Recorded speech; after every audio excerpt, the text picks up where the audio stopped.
刚刚踏进村子的那一刻，我收到了一条短信，请遵守好这24条规则，在村子里坚持到初一结束，坚持不住就会死。规则1，不要对村里任何人说过年好。规则2，村里没有红色大门。规则3，不允许睡懒觉，每天早上7点之前必须起床。规则4，自己的家中是安全的，半夜不要出门。规则5，有变态嘎人狂出没，请注意安全。规则6，可以向变态嘎人狂说过年好，会有好运发生。规则7，大年初一不许聚众拜年。规则8，必须收到所有亲人的压岁钱。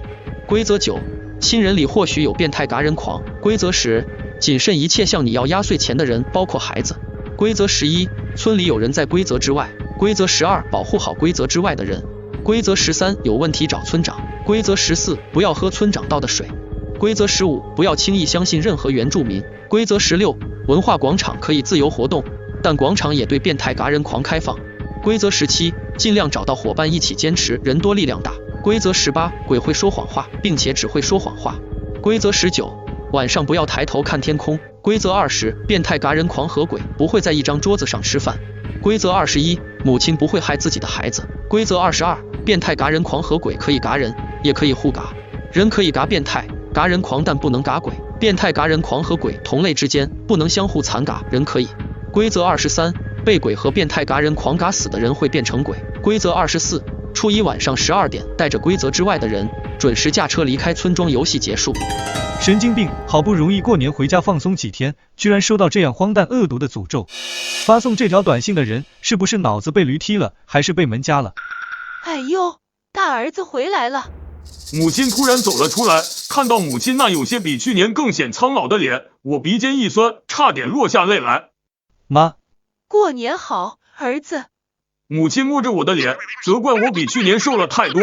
我正要回答，突然想起短信的内容，不要对村里任何人说过年好。因为我记者工作的特殊性，就算不相信短信内容，也不免有些警惕，于是硬生生咽下卡在喉咙里的3个字。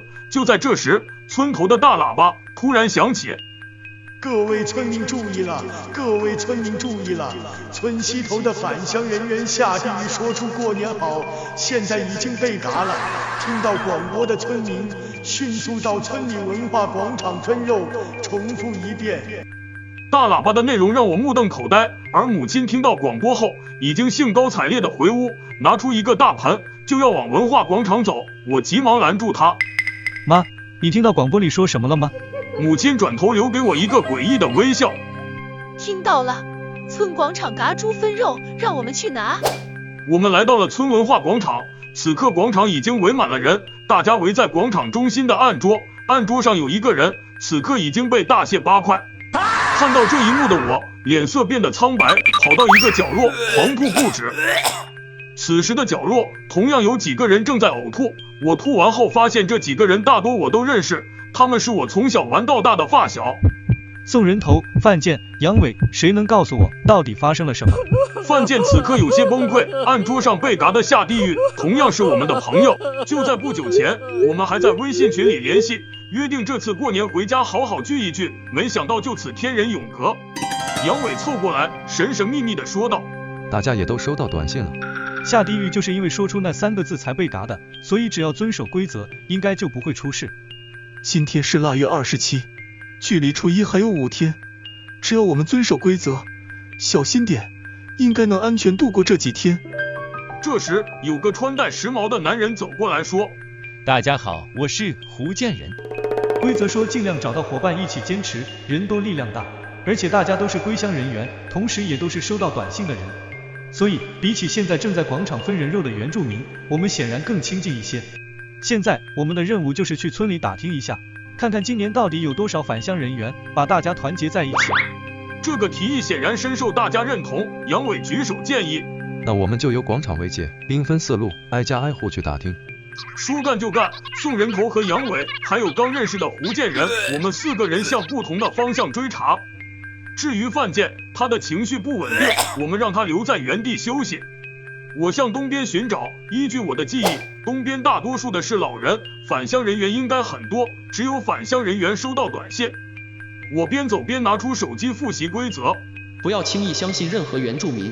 也就是说，可以相信，也可以不相信，带来的一切结果，无论好坏，都要自己来买单。据此反推，原住民可能是好人，也可能是……我不敢继续讲下去了。小七，过年好，刚回家呀。王奶奶过。哆来咪，好险啊，差点就说出那3个字。你好。外边这么冷，怎么不回屋啊？屋里太冷，我在门口暖和一下。外面的天气零下10几度，他却说在外面暖和。我不敢再接话，快步离开，因为我想到了短信中的一条。鬼会说谎话，并且只会说谎话。鬼是什么，在短信中没有体现，但是这个字眼往往象征着不好的东西。王奶奶可能是鬼。